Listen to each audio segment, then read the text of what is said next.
कि मोहन मरकाम को मैदान में उतार दिया गया तो शंकर सोढ़ी ने साफ तौर पर बगावत कर दी थी और कहा था कि मैं इस बार निर्दलीय चुनाव लड़ूंगा। तो ये फैक्टर जो गुटबाजी का फैक्टर जीवन साहू जी कह रहे थे, इस गुटबाजी के कारण कांग्रेस अभी भी लड़ाई लड़ रही है। तो ये जो केसकाल है, नारायणपुर है, कोंडागांव है, यहां पे सबसे बड़ा फैक्टर गुटबाजी है। यदि यहां पे कांग्रेस एकजुट होती, हालांकि ये बात में बोली गई कि कांग्रेस आलाकमान ने शंकर सोढ़ी को मना लिया है और कहा कि हम आपको लोकसभा चुनाव लड़ाएंगे। लेकिन आज जो मतदान का प्रतिशत है, अभी तक जो खबरें आई है, तो मतदान का प्रतिशत तो बहुत बढ़ा नहीं है।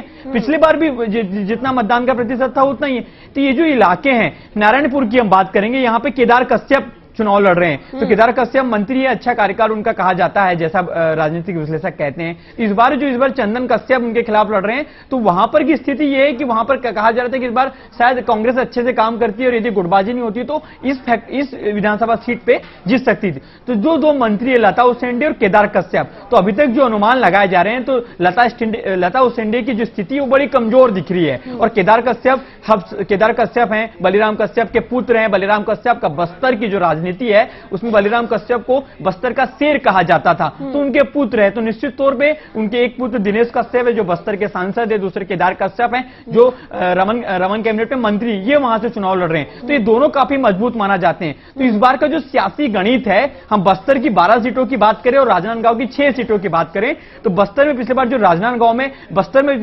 जो रमन सिंह का करिश्मा जो देखने को मिला था कि 11 की 11 सीट रमन के खाते में आई थी, तो ये देखने वाला दिलचस्प होगा, क्योंकि इस बार अजीत जोगी फैक्टर भी है। अब अजीत जोगी को हम नकार नहीं सकते हैं कि पिछले कुछ दिनों पूर्व की बात हम दर्शकों को बताएंगे कि केसकाल में एक उपचुनाव था, नगर पंचायत का उपचुनाव था। तो जो कांग्रेस, वहां पे कांग्रेस भी हार गई थी और बीजेपी भी हार गई थी और अजीत जोगी समर्थक था, वो चुनाव जीत गया था। तो इससे आप अनुमान लगा सकते हैं कि बस्तर की जो कुछ विधानसभा सीट है, वहां पे अजीत जोगी फैक्टर काम तो करता है। और सबसे बड़ी दिलचस्प बात लताक्षी आपको बताना चाहूंगा, जो बीजेपी नरेंद्र मोदी की बात कर रही थी, पूरे देश में नरेंद्र मोदी की चर्चा हो रही थी, लेकिन बस्तर के चुनाव में नरेंद्र मोदी फैक्टर काम नहीं कर रहा है। जितने भी पोस्टर वहां पे लगे, जितने भी बीजेपी के पोस्टर लगे, कांग्रेस के पोस्टर में आपको राहुल गांधी और सोनिया गांधी तो दिख जाएंगे, लेकिन आपको बीजेपी के पोस्टर में कहीं पर भी नरेंद्र मोदी नहीं है। तो ये कहा सकता है यहां की जो लड़ाई है, बस्तर के स्थानीय मुद्दे, जल, जंगल और जमीन की जो बात नेता कर रहा है, वो इस बार मैदान में इस बार जीत सकता है। और देखना ये बड़ा दिलचस्प होगा कि रमन ने पिछली बार जो वहां पे करिश्मा किया था, वो इस बार क्या करिश्मा कर पाते हैं। ये तो 8 तारीख के बाद ही देखने को मिलेगा लताक्षी। प्रदीप, जैसे कि जीवन साहू जी ने भी कहा कि कांग्रेस की एक कमी रह गई है, एक तो कांग्रेस के पास कोई चेहरा नहीं आया। आप बात करें अजीत जोगी, कोई एक चेहरा नहीं आया, जैसे रमन सिंह खुल के सामने आए। बीजेपी ने भी बहुत गलतियां की, बीजेपी के में भी फूट नजर आई, गुटबाजी नजर आई, लेकिन रमन सिंह हमेशा एक चेहरा नजर आया। उनकी जो छवि है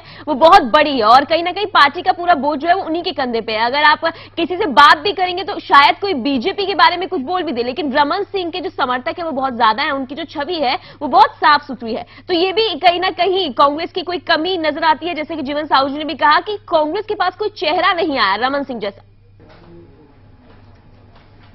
हाँ लताक्षी, आपने बिल्कुल सही कहा कि यहां पे वही बात, मध्य प्रदेश की बात भी वही है और छत्तीसगढ़ की बात है कि कांग्रेस की जो रणनीति पिछले 1 साल में जो रणनीति बना रही थी कांग्रेस छत्तीसगढ़ में, वो देखने को नहीं मिली। आपको एक चेहरा तो प्रोजेक्ट करना था ना, कि बीच में ये समझ में आ रहा था कि अजीत जोगी साइडलाइन हो गए हैं, अजीत जोगी की चल नहीं रही है। लेकिन जब 90 विधानसभा सीटों की टिकट वितरण हुआ तो पूरा अजीत जोगी फैक्टर काम किया। उनके बेटे को मैदान में उतार दिया गया, उनकी पत्नी को मैदान में उतार दिया गया। तो कुल मिला के एक फेज बाद में अजीत जोगी आया। तो पहले तो आप चरणदास महंत के फेस पे लड़ रहे थे। तो जो गुटबाजी है, ये जो दो खेमे हैं, ये मंच पे तो एक दिखते हैं, लेकिन जमीनी स्तर पे ऐसा नहीं है, जो हमको वहां के सूत्र बताते हैं, जो राजनीतिक हलकों में हमारी चर्चा चलती है और राजनीतिक वहां के विश्लेषक कहते हैं कि ये वास्तव में एक नहीं है। रविंद्र चौबे अलग ही जाते हैं, चरणदास महंत अलग ही जाते हैं, अजीत जोगी अपना अलग ही जाते हैं। तो इन तीनों में जब तक आपस में एकता नहीं होगी तो आप बीजेपी से लड़ेंगे कैसे भाई। और सबसे बड़ी बात है, बीजेपी में जो रमन सिंह का जो वहां पे एक बड़ा क्रेज है, चौर वाले बाबा के नाम से पूरे बस्तर में फेमस है, जो आदिवासियों के बीच कभी कांग्रेस का जो आदिवासी फैक्टर होता था एक जमाने में, जब मध्य प्रदेश छत्तीसगढ़ एक हुआ करते थे, तो सारे विधानसभा चुनाव में